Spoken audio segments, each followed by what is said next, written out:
Welcome students. तो unit second का chapter second ही है ये। वैसे चैप्टर 4 चल रहा है स्टार्टिंग से। तो नाभ की विखंडन एवं संलयन, जिसके बारे में नॉर्मल जानकारी आप लेकर आए हो। परमाणु रिएक्टर, न्यूक्लियर रिएक्टर, परमाणु भट्टी, उसके बारे में आप पढ़ के आए हो। सूर्य पे होने वाली अपक्रियाओं के बारे में कि दो हाइड्रोजन आपस में मिलकर हीलियम का निर्माण करते हैं, ये सब कुछ पढ़ा है आपने। तो सबसे पहले इसमें हम विखंडन को पूरा डीपली देखेंगे, उसके बाद संलयन को देखेंगे। ठीक है, वही पहली जैसी चीजें हैं, थोड़ा बहुत बढ़ सकता है, ज्यादा नहीं बढ़ेगा। वही वाली चीजें आपकी बेसिक जो 12th में है। तो फर्स्ट हेडिंग डालिए इसमें नाभिकीय विखंडन। चैप्टर का नाम डालकर फर्स्ट डाल देना हेडिंग नाभिकीय विखंडन, और इसको लिख देना न्यूक्लियर फ्यूजन। न्यूक्लियर फ्यूजन ये होता है फ्यूजन और ये होता है फिजन। Nuclear fission.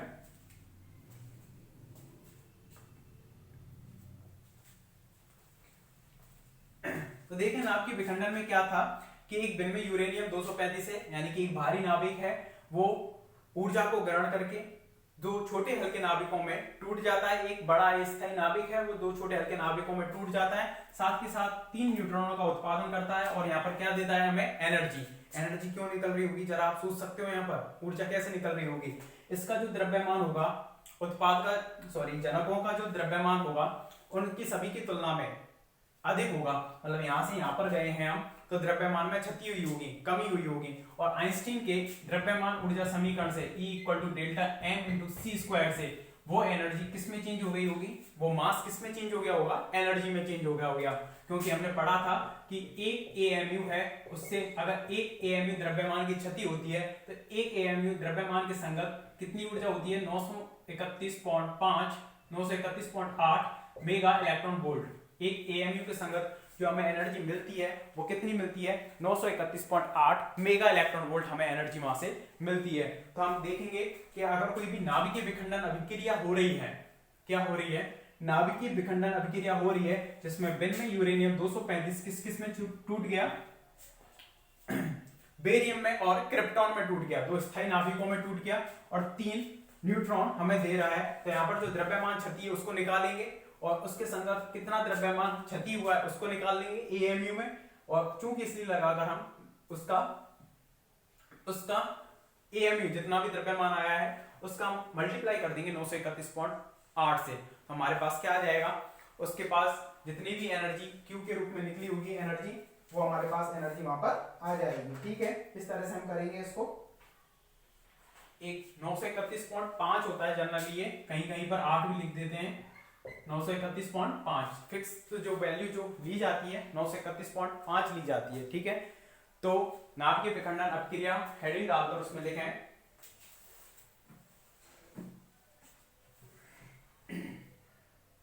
नाभिकीय विखंडन अभिक्रिया, हेडिंग डालो नाभिकीय विखंडन ओनली। वह प्रक्रिया जिसमें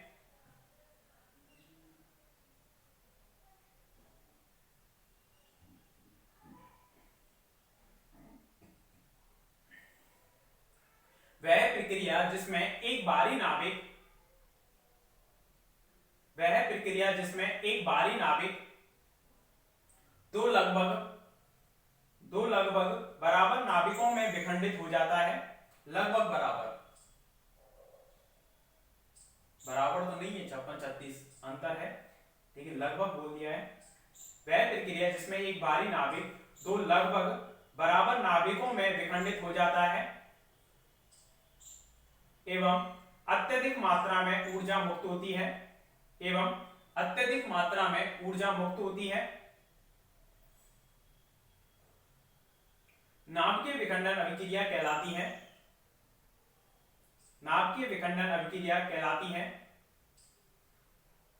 नेक्स्ट लाइन से लिखना, नाभिकीय विखंडन अभिक्रिया को निम्न प्रकार से प्रदर्शित किया जा सकता है। नाभिकीय विखंडन अभिक्रिया को निम्न प्रकार से प्रदर्शित किया जा सकता है। इसको लिख देना कि न्यूट्रॉन है, विनिमय यूरेनियम 235 के साथ क्रिया कर रहा है, और वो किसमें चेंज हो गया है? यूरेनियम 236 जो कि एक्साइटेड हो गया, और तुरंत किसमें टूट जाएगा? बेरियम, क्रिप्टॉन, और 3 न्यूट्रॉन वहां पर प्रोवाइड करेगा। 3 न्यूट्रॉन आए कैसे? जब आप इसमें आवेश संरक्षण का नियम और द्रव्यमान संरक्षण का नियम लगाओगे तो यहाँ पर कितना बन रहा है? ये 236 बन रहा है। तो उधर भी 236 बनने के लिए हम हमने कितना वो लगाया, 3 न्यूट्रॉन लगाए वहां पर, क्योंकि यहां तक 233 हो रहे होंगे, ये 233 हो रहे हैं, और 233 प्लस 3 236 इस तरह से होगा। ठीक है, या इस अपक्रिया को हम इस तरह से भी दिखा सकते हैं कि ये हमारे पास एक बिन में यूरेनियम 235 है, इस पर एक न्यूट्रॉन है, इस तरह से एक न्यूट्रॉन है 0n1 इस पर टक्कर कर रहा है बिन में यूरेनियम 235 पर, और ये किसमें ब्रेक हो गया इस तरह से बेरियम में और क्रिप्टॉन में। बेरियम में, और बेरियम को थोड़ा बड़ा बनाना है और क्रिप्टॉन को थोड़ा उससे छोटा बनाना है, क्योंकि इसका परमाणु क्रमांक छोटा है तो आकार कम होगा, और इसका परमाणु क्रमांक ज्यादा है, द्रव्यमान संख्या भी ज्यादा है, तो इसका आकार इसकी तुलना में बड़ा होगा। ठीक है, और साथ के साथ 30n1 30n1 0 नीचे लगेगा, 3 आगे है। ठीक है, इस तरह से 3 न्यूट्रॉन भी हमें यहाँ पर मिल रहे हैं। ये इस तरह से लिख दो, जब इसको डायग्राम में ही हम बता रहे हैं तो 3 न्यूट्रॉनों को हम इस तरह से दिखा सकते हैं, 1 न्यूट्रॉन, 2 न्यूट्रॉन और तीसरा न्यूट्रॉन, 0n1 0n1 और 0n1। लिखना सिखाया था किस तरह से लिख रहे हैं 0n1 को, पहले हमने तब तो लिखा था, उसके अंदर लिख रहे हैं।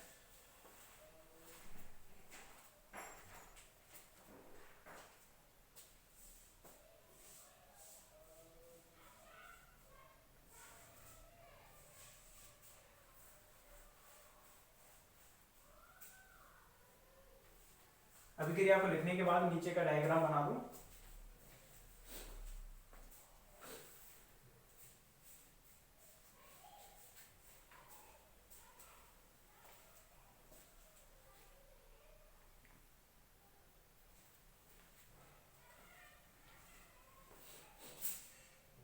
इसको बना देना कि 0n1 है, न्यूट्रॉन है, इस पर टक्कर कर रहा है बिन में यूरेनियम 235, बेरियम क्रिप्टॉन में टूट गया और 3 न्यूट्रॉन हमें प्रोवाइड करा रहा है। इसके बाद नेक्स्ट हेडिंग डाल देना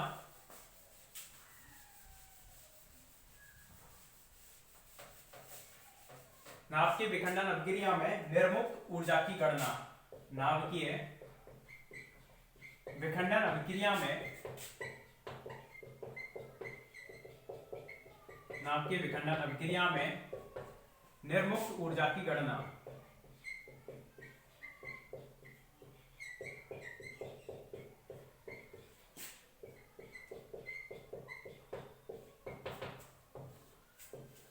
नाभिकीय जो विखंडन अभिक्रिया है उसमें कितनी एनर्जी इमिट हो रही है, उस एनर्जी को हमें निकालना है यहां पर।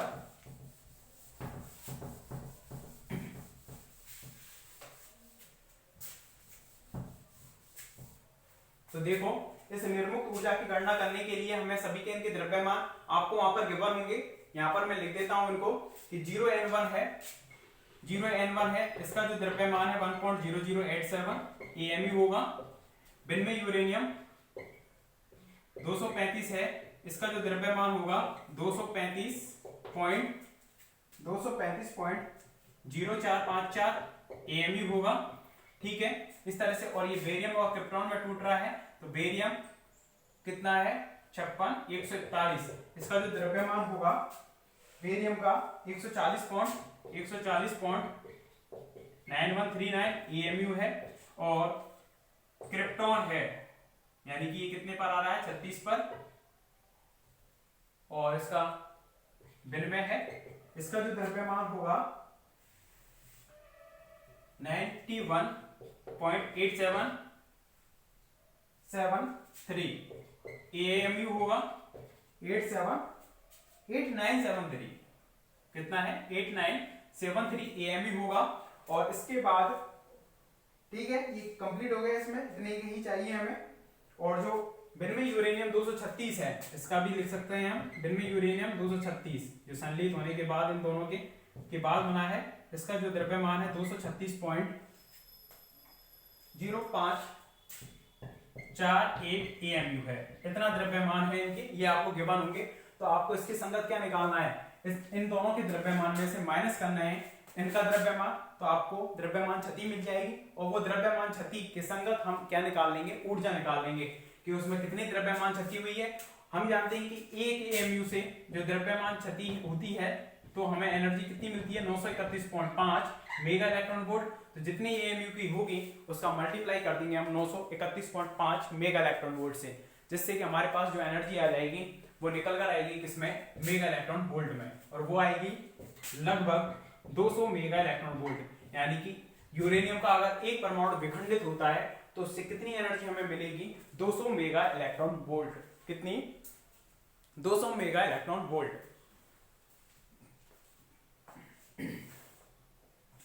तो इसमें देखें पहले, यूरेनियम के विखंडन से लगभग, यूरेनियम के विखंडन से लगभग 200 मेगा इलेक्ट्रॉन वोल्ट ऊर्जा मुक्त होती है। लगभग 200 मेगा इलेक्ट्रॉन वोल्ट ऊर्जा मुक्त होती है। इस मुक्त ऊर्जा को नाभिकीय ऊर्जा कहते हैं। इस मुक्त ऊर्जा को नाभिकीय ऊर्जा कहते हैं, जिसकी गणना निम्न प्रकार से की जाती है। जिसकी गणना निम्न प्रकार से की जाती है।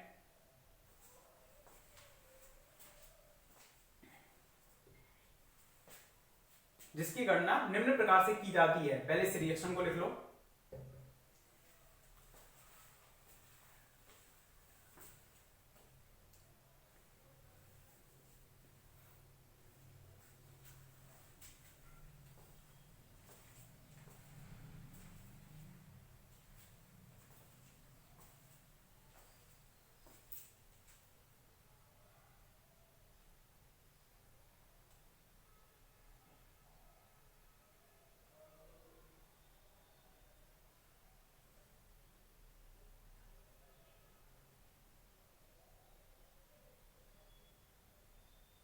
रिएक्शन को लिखने के बाद इनका द्रव्यमान लिख लो। 0N1 का द्रव्यमान, भिन्न में यूरेनियम 235 का द्रव्यमान, इनको पूरा लिख दो, सभी के द्रव्यमान को।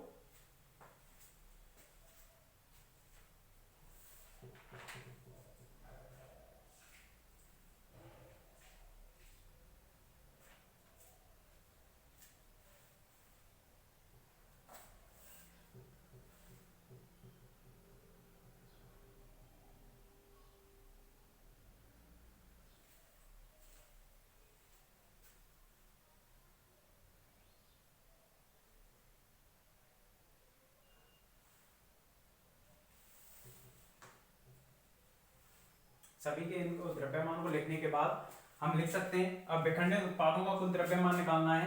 अतः विखंडित उत्पादों का कुल द्रव्यमान, विखंडित उत्पादों का कुल द्रव्यमान निकालना है। किस तरह से निकालोगे, बेरियम का कितना है, कितना 140.9139 प्लस करेंगे क्रिप्टॉन का, क्रिप्टॉन का कितना होगा 918973। ठीक है, एएमयू में है सभी, ये ध्यान रखना, 3 का मल्टीप्लाई करना है न्यूट्रॉन के द्रव्यमान में, क्योंकि 3 न्यूट्रॉन है, 1.0087 इतना हो जाएगा। इसको जब कैलकुलेट करेंगे तो इसकी जो वैल्यू आएगी 235.8373 एएमयू आएगी। कैलकुलेट करके देख लेना इसको। जब विखंडित उत्पादों का कुल द्रव्यमान निकालेंगे तो 235.8373 इसकी वैल्यू आएगी एएमयू में। तो अतः द्रव्यमान क्षति लिख सकते हैं। तब द्रव्यमान क्षति, जिसको हम रिप्रेजेंट करेंगे डेल्टा एम से, वो कितनी होगी, ये उत्पाद का द्रव्यमान, इनको जब ऐड करोगे तो वो इतने के बराबर आएगा। इसको और इसको ऐड करोगे तो इतना ही आएगा, सेम 236.0548। इसमें से घटाएंगे इसको 235.8373 को, जो भी वैल्यू आएगी वो किसकी आएगी, आपकी द्रव्यमान क्षति की, और ये आ रही है आपकी 0.2168 एएमयू। यहां तक लिख दो इसको पूरा। सभी के द्रव्यमान लिखने के बाद विखंडित उत्पादों का कुल द्रव्यमान, उसके बाद द्रव्यमान क्षति हमने निकाली है।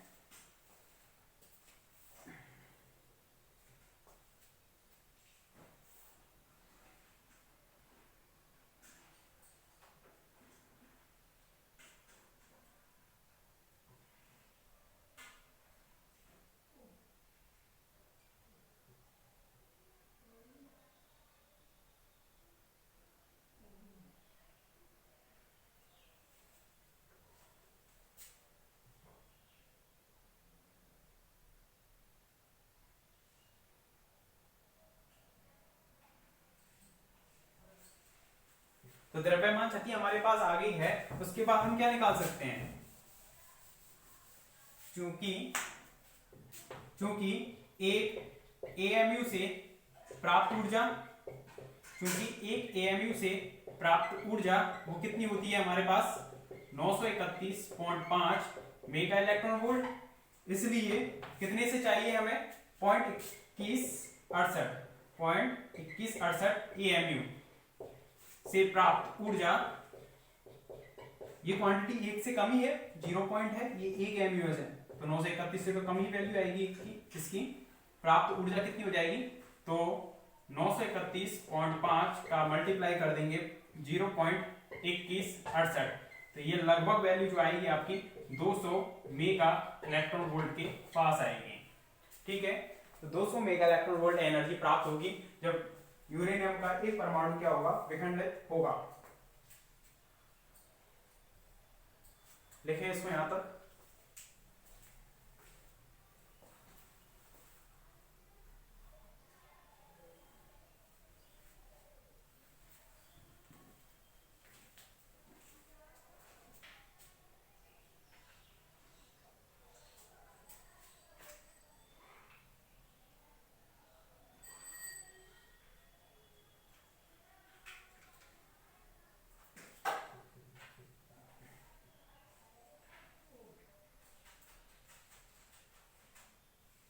आगे लिखना, अतः यूरेनियम के एक परमाणु से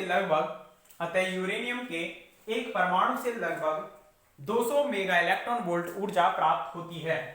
अतः यूरेनियम के एक परमाणु से लगभग 200 मेगा इलेक्ट्रॉन वोल्ट ऊर्जा प्राप्त होती है।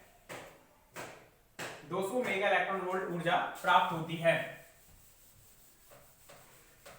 इसके बाद नेक्स्ट क्वेश्चन लिखना। नेक्स्ट क्वेश्चन है उसको लिखना। तो हमने एक परमाणु से निकाली है, तो 1 किलोग्राम विनिमय यूरेनियम 235 आपको दिया हुआ है। 1 किलोग्राम विनिमय यूरेनियम 235 उससे निकाल सकते हो क्या। एक परमाणु से 200 मेगा इलेक्ट्रॉन वोल्ट एनर्जी आपको प्राप्त होती है। ये हमने ज्ञात कर लिया किसका यूज करते हुए, कि हमें पता था 1 एमयू से प्राप्त ऊर्जा कितनी थी 931, और इसको भी हम कैलकुलेट कर चुके थे पहले। 931.5 किस तरह से आया था, इस चीज को हम पहले कैलकुलेट कर चुके हैं यूनिट फर्स्ट में, जहां पर हमने बंधन ऊर्जा और द्रव्यमान क्षति पढ़ी थी वहां पर। ठीक है, हर चीज को हम देख रहे हैं पूरा डीपली डेरिवेटिव करके, उसको कैलकुलेट करके। तो 1 किलोग्राम विनिमय यूरेनियम 235 से हमें कितनी ऊर्जा प्राप्त होगी, पहले क्वेश्चन को लिख लें। 1 किलोग्राम विनिमय यूरेनियम 235 के विखंडन से 1 किलोग्राम विनिमय यूरेनियम 235 के विखंडन से मुक्त ऊर्जा की गणना कीजिए। मुक्त ऊर्जा की गणना कीजिए। यदि विनिमय यूरेनियम 235 के एक परमाणु के विखंडन से, यदि विनिमय यूरेनियम 235 के एक परमाणु के विखंडन से 200 मेगा इलेक्ट्रॉन वोल्ट ऊर्जा प्राप्त होती है। विनिमय यूरेनियम 235 के एक परमाणु के विखंडन से 200 मेगा इलेक्ट्रॉन वोल्ट ऊर्जा प्राप्त होती है। अब पूरा फोकस इधर करो, किस तरह से करोगे। आपने मोल अवधारणा पढ़ी होगी, केमिस्ट्री में आप पढ़ते हो मोल अवधारणा। तो विनिमय यूरेनियम 235 मोल अवधारणा क्या कहती है, कोई भी परमाणु है या अणु है, उसकी जो द्रव्यमान संख्या है उसके आगे ग्राम लगा दो। जो भी द्रव्यमान संख्या है उसके सामने ग्राम लगा दो। उतने ग्राम में जो परमाणु होंगे, यानी कि परमाणु की संख्या होगी, वो अवोगाद्रो संख्या के बराबर होगी। अवोगाद्रो संख्या के बराबर वो कितनी होगी, 6.023 गुणा 10 की पावर 23। ठीक है, 235 ग्राम में परमाणु की संख्या तो कितनी है, 6.023 गुणा 10 की पावर 23। हमें पता है कि एक परमाणु से हमें कितनी एनर्जी मिल रही है, इतनी। तो हम क्या करेंगे, 1 किलोग्राम में परमाणु की संख्या निकाल लेते हैं और उसका 200 मेगा इलेक्ट्रॉन वोल्ट से मल्टीप्लाई कर देंगे। तो हमारे पास क्या आ जाएगी, 1 किलोग्राम से प्राप्त एनर्जी आ जाएगी। तो हमारा मेन टारगेट क्या है कि 1 किलोग्राम में प्राप्त परमाणुओं की संख्या निकालनी है। तो 235 ग्राम में तो परमाणु की संख्या इतनी होती है, इकाई में कितनी हो जाएगी, 6.023 बटा 10 की पावर 23 अपॉन में कितना 235। हमें कितने ग्राम में निकालनी है 1000 ग्राम में, इसलिए 1000 ग्राम में परमाणु की संख्या कितनी हो जाएगी 6.023 गुणा 10 की पावर 1000 के ऊपर मल्टीप्लाई होगा, सीधा लिख दिया मैंने 10 की पावर 26, ठीक है। अपॉन में कितना हो जाएगा ये 235। 6.023 गुणा 10 की पावर 26 अपॉन 235, ये तो क्या हो गई परमाणु हो जाएंगे, इतने परमाणु, ठीक है। सॉल्व कर लेंगे इसको, आगे कर लेंगे। क्योंकि एक परमाणु से प्राप्त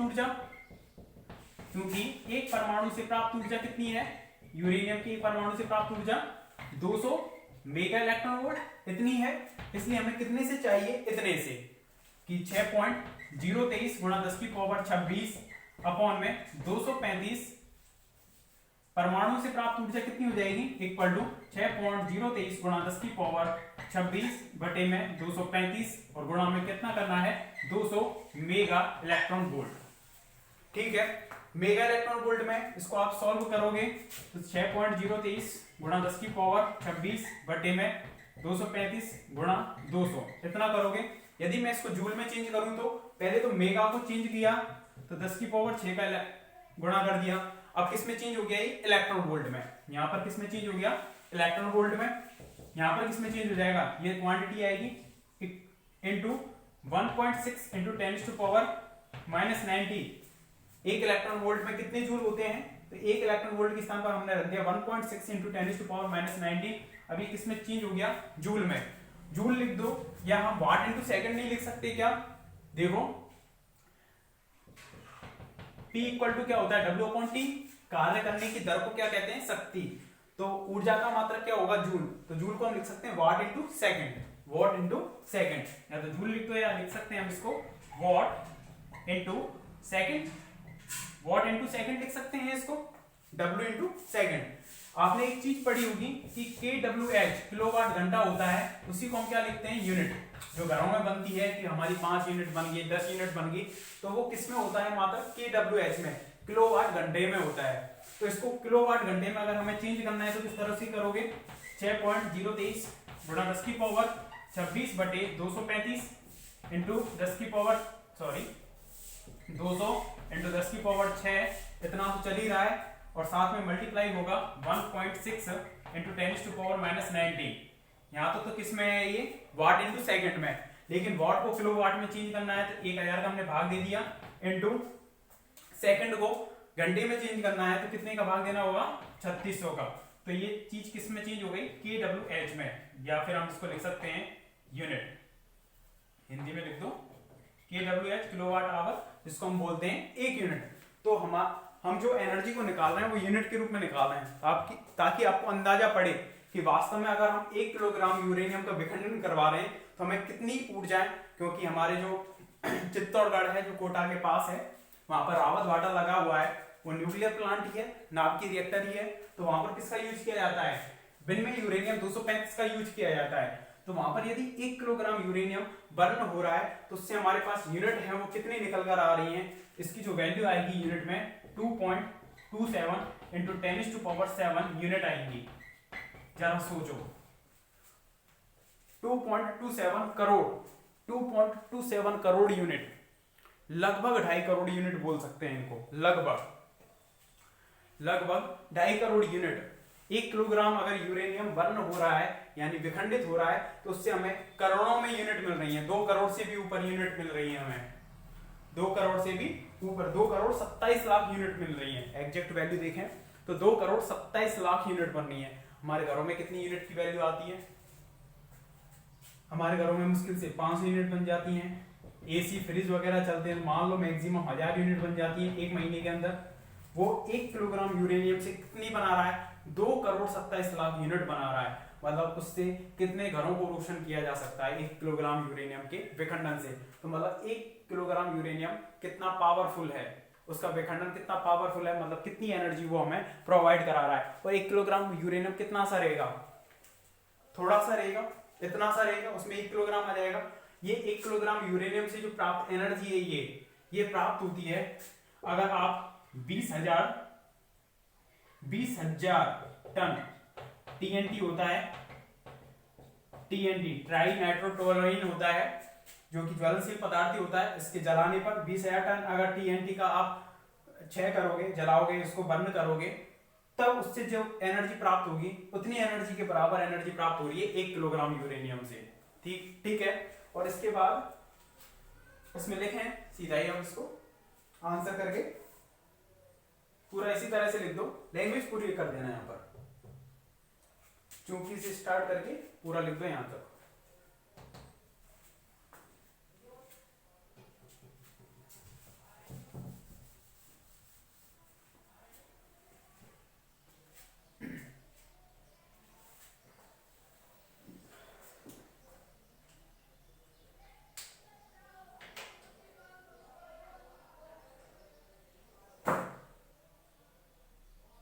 कैलकुलेट करके देख लेना एक बार, इतनी ही वैल्यू आएगी जहां तक तो।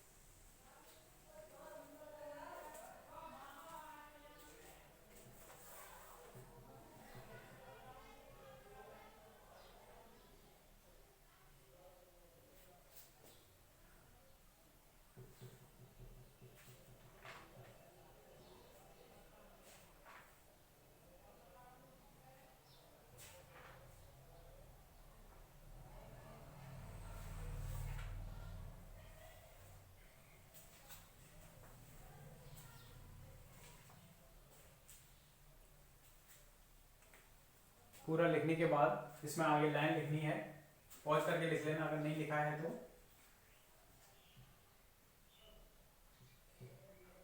यह ऊर्जा 20,000 टन टीएनटी, यह ऊर्जा 20,000 टन टीएनटी, ब्रैकेट में लिख देना ट्राई नाइट्रोटोलुइन, केमिकल है ये, ट्राई नाइट्रोटोलुइन।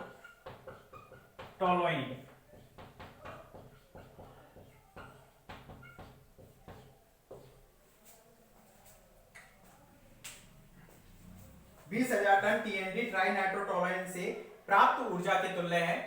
यह ऊर्जा 20,000 टन टीएनटी यानी कि ट्राई नाइट्रोटोलुइन से प्राप्त ऊर्जा के तुल्य है, एवं इतनी ही ऊर्जा 25 लाख किलो, एवं इतनी ही ऊर्जा 25 लाख किलो कोयले को जलाने पर प्राप्त होती है। अगर आप 25 लाख किलो कोयले को अगर जलाओगे, इतने किलो कोयले को, तब जाकर जितनी एनर्जी प्राप्त होगी वो एनर्जी केवल और केवल 1 किलोग्राम यूरेनियम ही हमें प्रोवाइड करा रहा है। तो न्यूक्लियर रिएक्टर के बारे में, न्यूक्लियर रिएक्शन यानी कि हमें रेडियो एक्टिव तत्वों का पता पड़ा, तो एक कितनी बड़ी उपलब्धि थी इंसान के लिए, बहुत बड़ी उपलब्धि थी, क्योंकि एक एनर्जी का हमें एक नया स्रोत मिल गया था कि एक रेडियो एक्टिव पार्टिकल से एनर्जी प्राप्त की जा सकती है। 25 लाख किलो कोयले को जलाने से प्राप्त होती है। ठीक है, यहां तक आज इतना ही। इसके बाद आगे क्वेश्चन है, उसको करेंगे हम नेक्स्ट लेक्चर में। Okay, thank you.